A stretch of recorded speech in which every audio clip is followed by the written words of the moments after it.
예수님께서 안식일에도 병들고 고통받는 사람들을 고쳐주시니까 율법주의자들이 안식일에 병 고치는 것에 대해서 시비를 걸죠.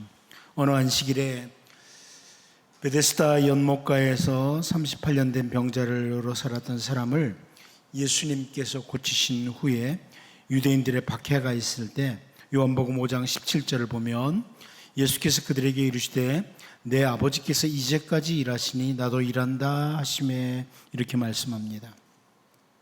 하나님 아버지를 일하시는 분, 예수님이 묘사하신 겁니다.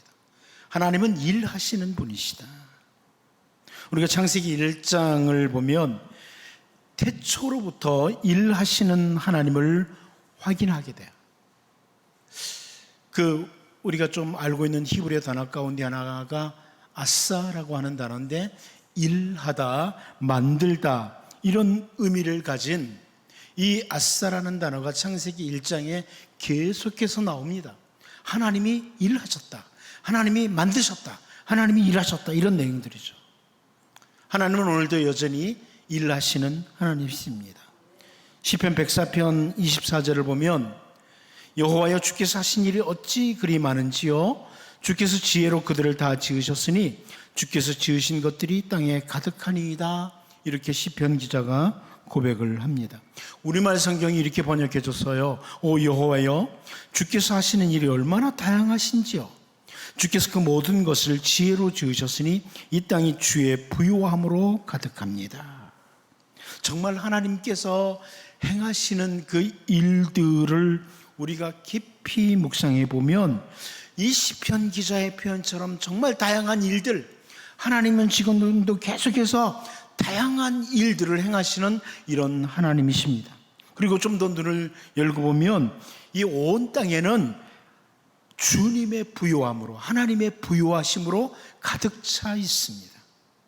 그런데 하나님은 특별히 그 택한 백성들을 위해서 다양하고 풍성한 일을 하시는 분입니다. 택한 백성을 위해서 다양하고 풍성한 일을 하시는 분이다.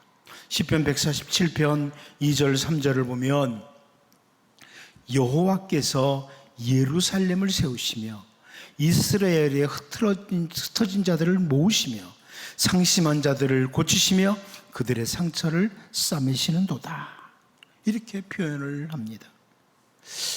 일하시는 하나님, 지금도 일하시는 하나님이 특별히 예루살렘을 세우신다. 이스라엘의 흩어진 자를 모으신다. 이스라엘의 상심한 자를 고치신다. 이스라엘 백성들 가운데 상처를 싸매신다. 바로 우리를 위해서 일하시는 하나님이시다. 이것을 잘 보여주죠. 이제 오늘 하나님께서 특별하게 택한 백성들 그 이스라엘 위해서 하신 일을 오늘 본문을 통해 살펴보면서 우리를 돌아보는 이런 귀한 시간이 될 수 있기를 바랍니다. 첫 번째로 우리는 본문에서 애굽 땅에서 인도해내신 하나님, 애굽 땅에서 인도해내신 하나님을 봅니다. 우리 본문 4절 같이 한번 다시 읽어봅니다. 보겠습니다. 시작. 내가 너를 애굽 땅에서 인도해내 동노릇하는 집에서 속량하였고 모세와 아론과 미리암을 네 앞에 보냈느니라. 하나님은 이스라엘 백성들을 애굽 땅에서 인도해내셨다. 제가 여기 애굽 땅에서 인도해냈다 하니까 한 가지 생각나는 게 있어서 얼마 전에 우리 집사님 한 분이 저에게 목사님 그 젊은 사람들 가운데 애굽이 이집트인 걸 모르는 사람들이 많아요. 자꾸 굉장히 충격을 받았어요. 성경에 나오는 애굽, 바벨론, 바사 이게 이집트, 바빌로니아 제국, 페르시아 이걸 모르는 사람들 다양한 게 많죠. 이걸 모르는 사람들이 많다는 거예요. 한번 깜짝 놀랐습니다. 이거 어찌하면 좋을까? 이런 생각을 했는데 더 놀란 거는 또 최근에 어느 모임에 갔는데 한 분이 질문했습니다. 왜 성경에 나오는 그런 이름들을 안 바꾸느냐? 아유, 다음 세대들이 학교에서 배우는 그 이름하고 좀 똑같이 좀 바꿔주면 성경을 읽으면서 이집트에서 구출하신 하나님, 바빌로니아 제국에서 건지신 하나님, 뭐 이렇게 알 거 아니냐, 이렇게 질문을 했는데 정말 대답이 묘했습니다. 성소 공회에서 일하는 사람들이 그렇게 이름을 바꾸면 성경의 권위가 떨어진다고. 여러분 아무도 안 놀래네요. 이름 그렇게 바꾸면 성경의 권위가 떨어진대요. 굉장히 충격을 받았습니다. 뭐야, 우리 한국의 성경 공회에서 일하는 사람들은 뭐 하는 사람들이야? 성소 공회에서 일하는 사람들은 뭐야? 이런 생각이 들었어요. 왜 한국교회 그리스도인들 이러지? 아니, 성경이 애굽을 지금 이름대로 이집트로 바꾸면 성경의 권위가 떨어져요? 이런 엉뚱한 생각을 가진 사람들이, 아니, 이거 다 교권에서 자리 잡고 있어요. 심각한 문제죠. 여러분, 바꾸자고 해야 됩니다. 자꾸 소리를 높여야 됩니다. 이거 바꾸자고.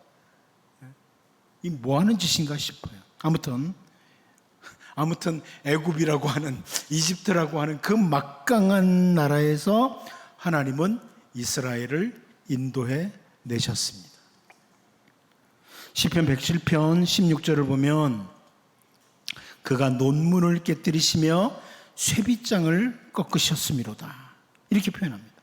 논문을 깨뜨리시고 쇠빗장을 꺾으시는 하나님, 그분이 바로 주님의 택한 백성들을 위해서 일하시는 하나님이십니다. 이집트라고 하는 그 막강한 나라가 하나님 앞에서 꼼짝을 못하고 이스라엘 백성들을 나가도록 했던 거예요. 논문을 깨뜨리시는 거예요. 쇠빗장을 꺾으시는 거예요. 우리는 죄의 권세, 사탄의 손에서 꼼짝도 못하던 자들이었습니다. 우리 힘으로는 아무것도 못하던 자들이었습니다. 그런데 하나님께서 지혜와 은혜로 그 죄의 권세, 사탄의 세력으로부터 건져내신 분이 우리 하나님이십니다. 아니, 인생을 살아가는 동안에 우리들을 가두는 수많은 문제들이 우리를 압박하고 논문으로 가로막고 쇠빗장을 걸어둔 것처럼 죄올 수 있습니다. 그런데 이스라엘을 위하여 일하시는 하나님, 애굽에서 건져내신 우리 하나님, 그 하나님은 우리를 위해서 일하시는 하나님입니다. 단순히 애굽에서 인도하신 하나님, 여기서 그치는 게 아니라 오늘 우리의 모든 논문을 깨뜨리시고 쇠빗장을 꺾으시는 하나님, 우리의 삶의 자리에서 여전히 일하시는 이 하나님, 우리를 인도내시는 그 하나님을 바라보며 기대하며 기도하는 주의 백성으로 살 수 있기를 바랍니다. 두 번째는 종노릇 하는 집에서 속량하신 하나님이라고 선지자 미가가 설명을 해줍니다. 종노릇 하는 집에서 속량하신 하나님입니다. 우리 4절 말씀을 다시 한번 읽어보겠습니다. 봅니다. 시작. 내가 너를 애굽 땅에서 인도해내어 종노릇 하는 집에서 속량하였고 모세와 아론과 미리암을 네 앞에 보냈느니라. 세번역 성경이 이렇게 번역해 줬습니다. 나는 너희를 이집트 땅에서 데리고 나왔다. 나는 너희의 몸값을 치르고서 너희를 종살이 하던 집에서 데리고 나왔다. 모세와 아론과 미리암을 보내서 너희를 거기에서 데리고 나오게 한 것도 바로 나다. 몸값을 지불하고 종살이 하던 집에서 데리고 나오신 하나님이라, 이렇게 표현합니다. 우리 너무나 잘 압니다. 이 애굽, 이집트의 모든 장자들을 밤사이에 다 치셨습니다. 모든 장자를 밤사이에 치셨습니다. 그리고 이스라엘 백성을 건져내신 겁니다. 다른 표현으로 이스라엘은 하나님의 은혜로 애굽 사람들의 노예의 자리에서 속량을 받은 거예요. 속량을 받은 겁니다.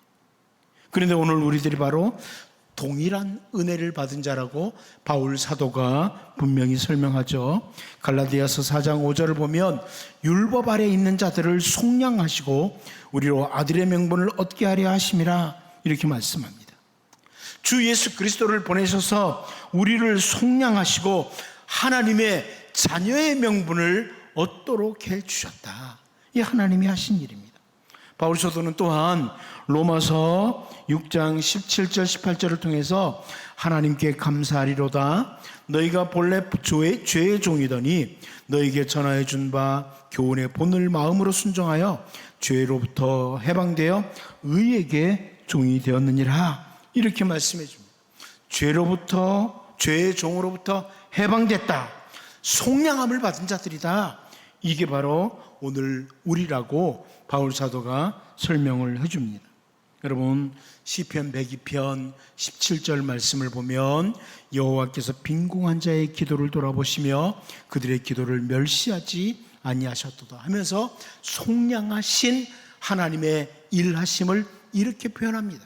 빈궁한 자의 기도를 돌아보시고 그들의 기도를 멸시하지 않고 그들을 애굽에서 속량해 내셨다. 이게 시편 기자의 표현입니다. 애굽에서 노예로 지내면서 부르짖는 이스라엘 백성들의 부르짖음, 그 빈궁한 자들의 기도를 돌아보신 하나님. 여러분, 이제 우리도 죄에서 속량하신 하나님, 그 하나님이 오늘도 빈궁한 주님의 백성들을 외면하지 않으시고 들으시는 하나님이시다. 이것을 기억하고 더욱 하나님 앞에 기도하며 나아감으로 속량과 해방의 은혜를 주시는 하나님께서 여전히 일하시는 그 일하심을 경험하는 우리 모두가 될 수 있기를 바랍니다. 마지막 한 가지 더 봅니다. 주님의 종들을 보내시는 하나님이시다. 하나님 일하시는데 주님의 종들을 보내시는 하나님이다. 우리 4절을 다시 한번 읽어보겠습니다. 봅니다. 시작. 내가 너를 애굽 땅에서 인도해내어 종로로 타는 집에서 속량하였고 모세와 아론과 미리암을 네 앞에 보냈느니라. 자, 여기 선지자 미가는 모세와 아론과 미리암 세 명의 이름을 언급하면서 하나님이 보내신 종들이라고 이렇게 표현을 하죠. 우리들 가운데 아론 그러면 어떤 사람들은 선입관을 가지고 금송아지 만든 대제사장 이렇게 생각하는 그런 사람들이 있습니다. 아론 그러면 형편없어, 금송아지 만들었던 대제사장 말이지, 이렇게 생각하는 사람들이 있습니다.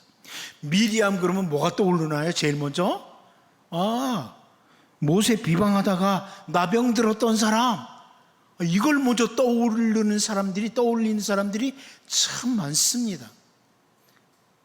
제가 왜 그럴까? 무슨 말이냐면 이 사람들은요, 누군가의 문제점, 약점, 실패한 것, 넘어진 것, 이것을 주로 기억해요. 그러니까 모세, 아론, 미리암, 선지자 미가가 이렇게 사용할 때는 이들이 하나님이 보내신 정말 좋은 종들이라는 거예요. 그런데 사람들은 이제 모세는 일단 제껴놓고 아론 그러면 금송아지 만든 놈, 미리암 그러면 비방하다가 나병 걸린, 지금이야 이제 나병이라고 하지만 옛날에 문둥병 걸린 놈, 이런 말까지 한단 말이에요. 근데 여러분, 선지자를 미가를 통해서 하나님이 이렇게 말씀하시는 것에 우리의 머리 구조를 바꿔야 됩니다. 우리의 생각을 바꿔야 돼요. 모세, 아론, 미리암, 이들은 애굽에서 노예로 살던 이스라엘 백성들을 건져내시기 위해서 하나님께서 사용하신 하나님의 종들이다. 하나님의 일꾼들이었다. 선지자 미가의 평가. 하나님이 하시는 평가죠. 실패한 점이 있어요. 넘어진 점이 있어요. 약점이 있어요. 하지만 이들은 하나님의 종들이었습니다. 하나님이 사용하신 사람들이에요. 어찌 보면 여러분, 참 문제 많고 실수투성인 인간이에요. 우리가 교회라는, 예수 그리스도의 몸인 교회라는 이 공동체로 모여 있습니다마는 교회 일꾼들을 한 사람 한 사람 보다 보면 이 사람은 이게 문제고 저 사람은 저게 문제고 이렇게 보다 보면 옛날에 어떤 분이 그러더라고요. 차 띄고 포 띄고 다 그러면은 장기 둘 게 하나도 없다고. 남는 게 없는 거예요. 어떻습니까? 한번 오늘부터 잠깐만 상암교회 김봉수 목사 어떤 인간이야? 아이 저 쓸모없는 인간. 장로들 한 명씩 해보세요. 한 사람도 남는 사람이 없어요. 그런데 하나님은 이런 사람들을 사용하시는 겁니다. 이걸 놓치면 안 돼요. 정말 문제 많고 실수투성이고 약점 많아요. 늘 넘어져요. 그런데 하나님은 모세도 사용하셨지만 아론도 미리암도 사용하신 거예요. 우리가 이것을 놓치면 안 된다. 선지자 엘리야가 아합의 아내 이세벨의 말을 듣고 도망을 갑니다. 그래서 엘리야는 쓸모없는 선지자냐? 아닙니다. 그럼에도 불구하고 선지자 엘리야는 계속해서 하나님께서 귀하게 사용하셨던 하나님의 종이었습니다. 하나님의 일꾼이었습니다. 오늘날에도 하나님은 동일하게 하나님의 종들을 보내시고 세우시고 사용하십니다. 여전히 문제와 실수가 많은 연약한 인간들을 세우세요. 하나님의 종들. 다 연약해요. 다 부족해요. 문제가 많아요. 늘 뒤에서 비방하고 정죄만 하는 그런 사람들이 있습니다. 오히려 그 비방과 정죄만 하는 사람들이 더 문제가 많은 사람들이죠. 더 문제가 많은 사람들이에요. 하나님은 연약한 인간들 여전히 하나님의 종으로 파송하시면서 하나님 나라를 위해서 일해 나가십니다. 여러분, 이제 내가 바로 주님의 종이고 연약하지만 옆에 있는 이 사람들이 주님의 종들이다. 하나님이 사용하시는 종들이다. 이것을 언제나 기억하고 비방과 정죄가 아니라 함께 동역할 수 있는 동역하는 은혜가 여러분 모두에게 있기를 바랍니다. 기도합니다. 하나님 아버지, 이스라엘을 위해서 일하시는 하나님, 애굽에서 건져내시고 인도하신 하나님, 여전히 우리를 위해 일하시는 하나님, 우리를 죄에서 속량하신 하나님, 빈궁한 자들의 기도를 들으시는 하나님, 그 하나님 바라보며 하나님께 더욱 기대를 가지고 기도하는 주의 백성 되게 하시고, 연약하지만 여전히 하나님의 종을 파송하시는 하나님 나라를 위해서 일하시는 하나님 기억하게 하시고, 우리가 비방과 정죄만 하고 있는, 손가락질만 하고 있는 정말 어리석은 자들이 아니라 연약하지만 부족하지만 실수투성이지만 함께 하나님 나라 세워가는 귀한 주님의 종들 되게 하여 주옵소서. 예수님의 이름으로 기도하옵나이다.